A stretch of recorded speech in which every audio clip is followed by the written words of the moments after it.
অজুর সুন্নাত তরিকা হলো আপনি প্রথম দুই হাতের কবজি পর্যন্ত ধোবেন, দুই হাতের কবজি পর্যন্ত 3 বার ধোবেন। এরপরে পানি নিয়ে 3 বার কুলি করবেন। কয়বার কুলি করবেন?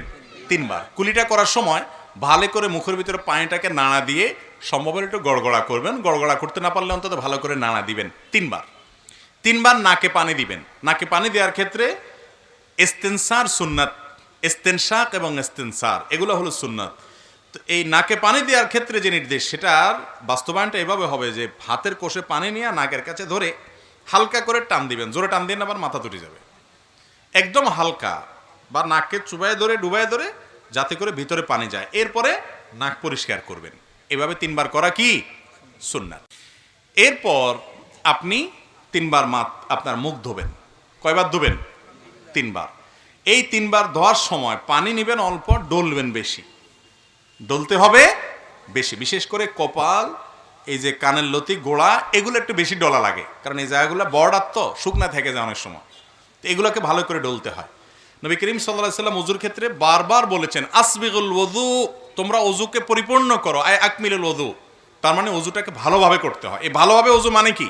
ভালো ওযু মানে হলো সুন্দর করে ডলা। পানি অল্প নিলেন, ডলতে হবে বেশি। 3 বারের জায়গায় 4 বার 5 বার ধোবেন না। অনেক আছেন যে এই মুখ ধোয়ার ক্ষেত্রে দোয়া হইলো কি হইলো না, শুকনা থাকলো কিনা, এই ওয়াসওয়াসার কারণে সে একের পর এক পানি দুইতেই থাকে, 5 বার 7 বারও দোয়। এটা সুন্নতের খেলাফ।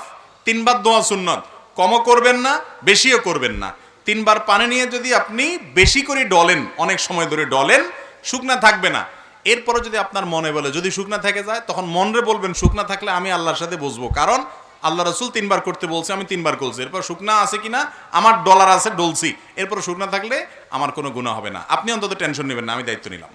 যদি আপনি ডলারটা সুন্দর মতো করেন আর 3 বার দোন, শুকনা যদি আছে এরকম মনে হয়, বুঝবেন এটা ইবলিসে আপনারা দিয়ে পানি অপচয় করাবে, নামাজের জামাত ছুটাবে, আপনাকে ক্ষতিগ্রস্ত করবে নেক্সট সুরতে। এরকম ওয়াসওয়াসা নামাজের মধ্যে যে শয়তান দেয়, ওইটার নাম হলো খিনজাব, হাদিসে আসছে।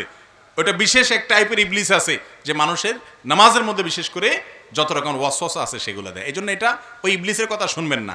যদি মনের ভিতরে ওয়াসওয়াসা আসে, বুঝবেন যে ইবলিস হাজির হয়ে গেছে। আপনার অজুতে বেশি পানি নষ্ট করায়, বেশি সময় নষ্ট করায় আপনাকে ক্ষতিগ্রস্ত করবে। আপনার মনে হবে যে 3 বারের জায়গায় আমি 5 বার দিতেছি, আমি তো আরো বেশি ভালো করতেছি। বেশি ভালো?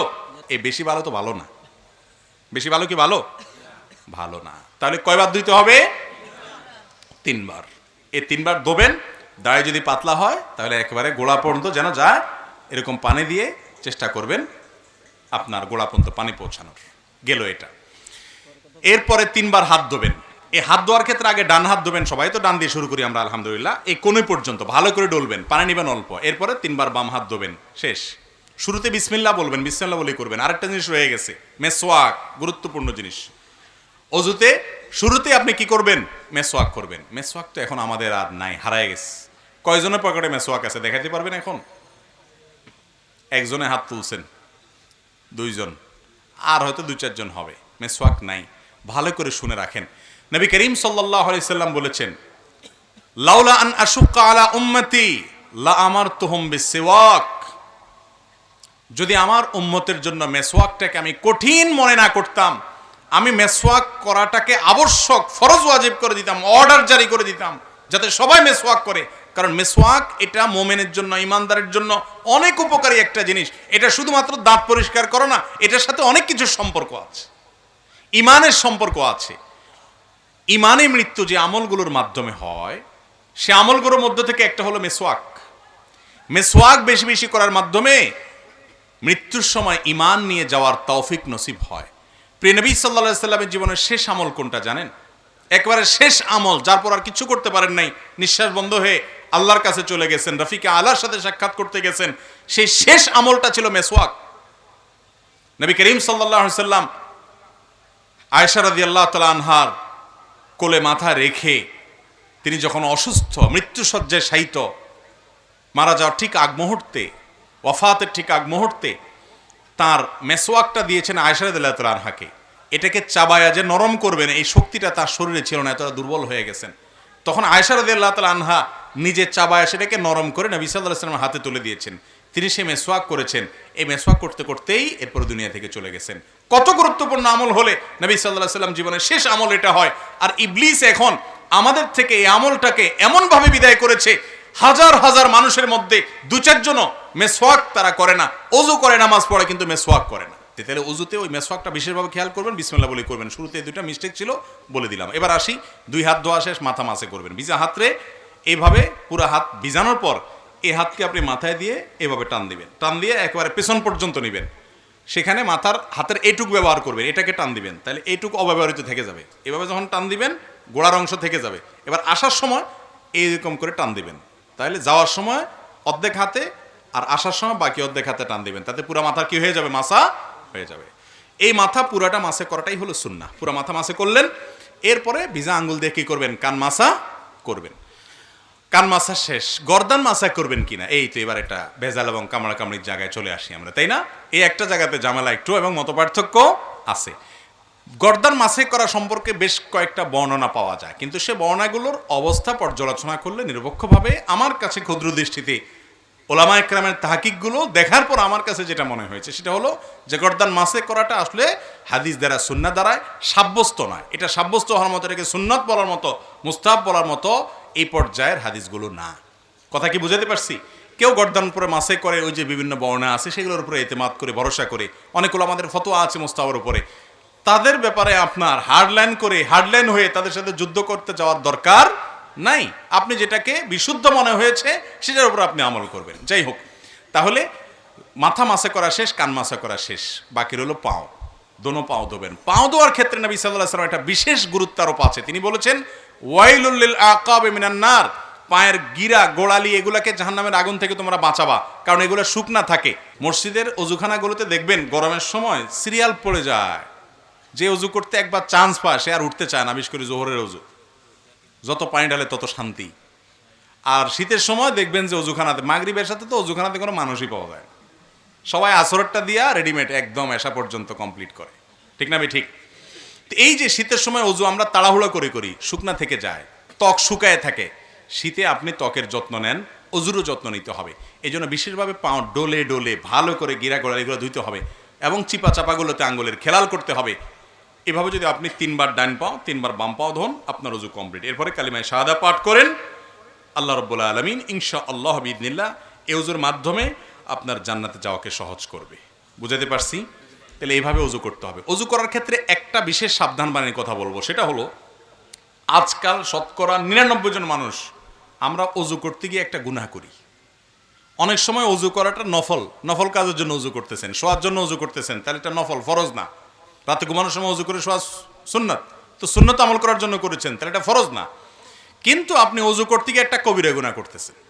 অজুটা সুন্নাত, সেটা করতে গিয়ে একটা কবিরা গুনাহ করে বসতেছেন। ম্যাক্সিমাম মানুষ আমরা এই অপরাধের সাথে জড়িত। সেটা কি? পানি অপচয়। পানির অপচয়। অপচয় করা কি সওয়াবের কাজ না গুনার কাজ? ছোট গুনাহ না বড় গুনাহ? আল্লাহ রাব্বুল আলামিন এটাকে বড় গুনাহ, কাবিরা গুনার মধ্যে রেখেছেন, অপচয় করা। আপনি পানি ব্যবহার করতে পারেন, নষ্ট করতে পারেন না। প্রয়োজনের চাইতে অতিরিক্ত ব্যবহার করলেন, এটা অপচয়, এটা হারাম।